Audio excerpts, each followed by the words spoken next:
Hola chicos, vamos a ver la unidad número 3, operaciones unitarias con sólidos. Comenzamos caracterizando los sólidos. ¿Cómo los podemos definir? Los definimos según tres variables: su forma, su densidad y su tamaño. Estas características van a dar, por ejemplo, una calidad al producto final. Es decir, en el caso de manzanas, la comercialización de manzanas de mayor tamaño está más valorada, mejor cotizada en el mercado que aquellas manzanas más pequeñas.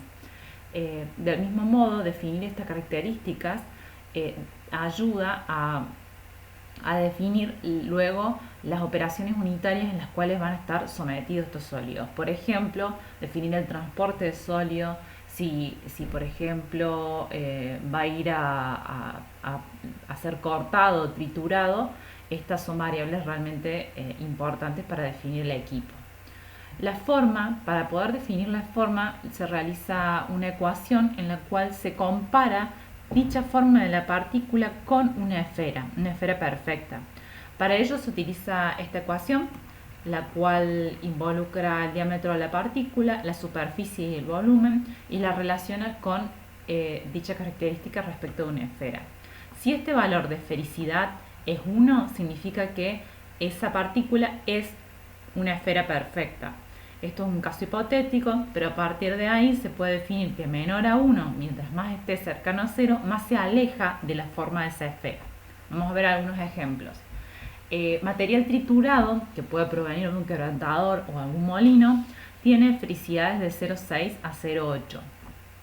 En cambio, aquellos redondeados por abrasión o frotación, que podría ser por un molino de finos, tienen esfericidades de 0,95. Esto va a permitir luego un tamizado de mejor calidad mientras más esférico se encuentre la partícula. Si analizamos, por ejemplo, arenas de playa o de río, podemos ver que las esfericidades son bastante diferentes. La arena de playa, de una playa con mar, tiene una esfericidad de 0,86, mientras que la arena de un río tiene 0,53.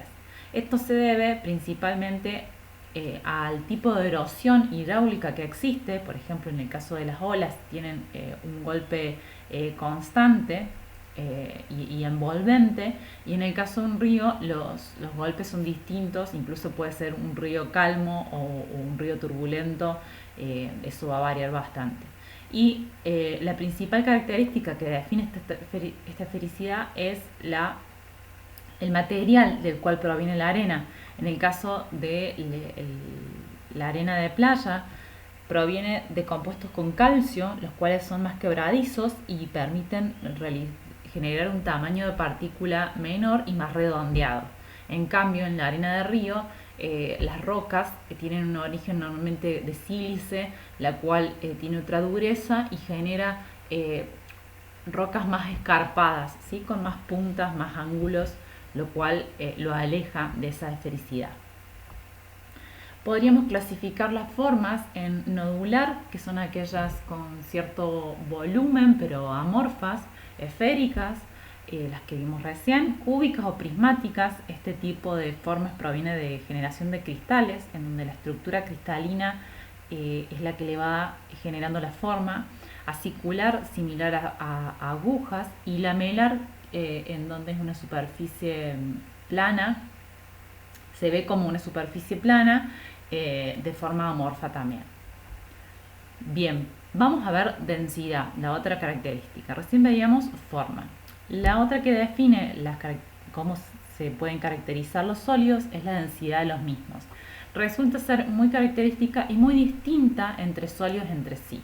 Por ejemplo, podríamos considerar varios metales, como sería el aluminio, con una densidad de 2,7 gramos sobre centímetros cúbicos, mientras que un hierro tiene más del doble, llegando casi 8, y oro, por ejemplo, tiene 19,3, ¿sí? Es mucho más pesado por unidad de volumen. Pesado entre comillas porque la densidad es masa sobre volumen.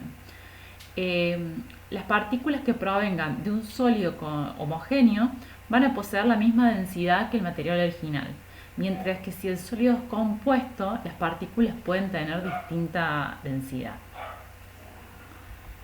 El tamaño es la otra característica que define los sólidos. Va a estar definido normalmente por una escala métrica.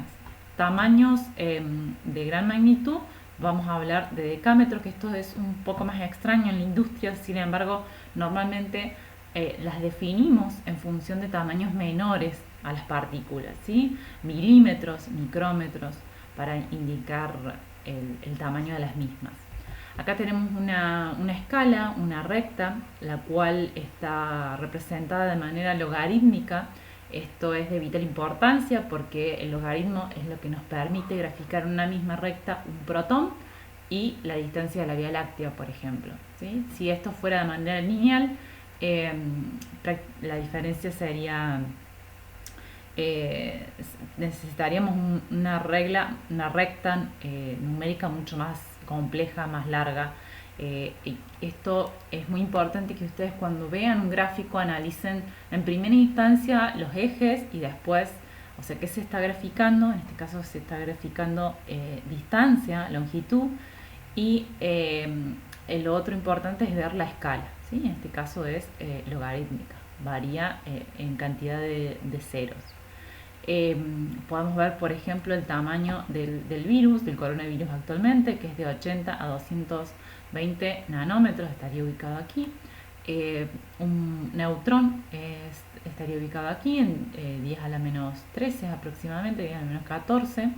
Y la distancia, por ejemplo, de la Tierra al Sol en 10 a la 11, ¿sí? Y así vemos las distintas formas de representar. Obviamente, como les comentaba recién, nosotros nos vamos a manejar en estas escalas para partículas, milímetros, micrómetros, nanómetros. El tamaño de la partícula, para definirlo, se emplea su diámetro en el caso que la partícula sea equidimensional.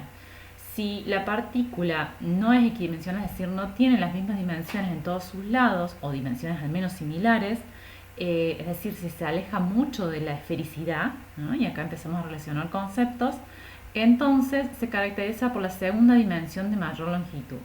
¿Qué quiere decir? En el caso de una acícula, ¿sí? Esta figura, esta forma que se parecía a una aguja, como les comentaba, la segunda magnitud de mayor dimensión sería esta longitud. Entonces,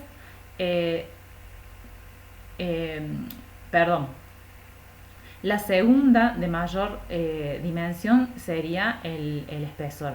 Entonces se va a definir como el espesor, porque esta distancia es la que le va a permitir pasar por el tamiz, ¿sí?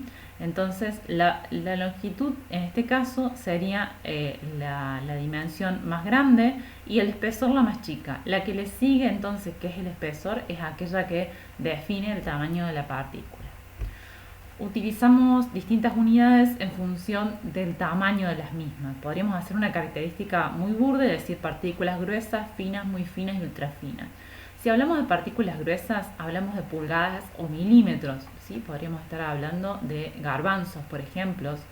En cambio, si hablamos de partículas finas, ya hablamos de luz de tamiz, en el caso de las harinas.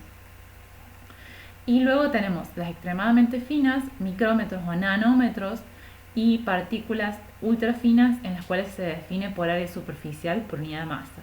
En este caso sería el carbón activado, el cual 1 gramo posee 500 metros cuadrados de superficie o aún más, solamente 1 gramo, ¿sí? O sea, realmente es impresionante. ¿El carbón activado para qué se usa? Se usa mucho en la industria para purificar aguas, por ejemplo, para purificar aire. Lo que hace es absorber compuestos orgánicos, los cuales son los generadores de olor y sabor, y algunas sustancias halogenadas como aquellas que contienen cloro, en el caso de, por ejemplo, para retirar el cloro de un agua de bebida, se utiliza el carbón. El método que el carbón emplea para retirar estos aromáticos es de adsorción, ¿sí? Es decir, sobre la superficie del sólido.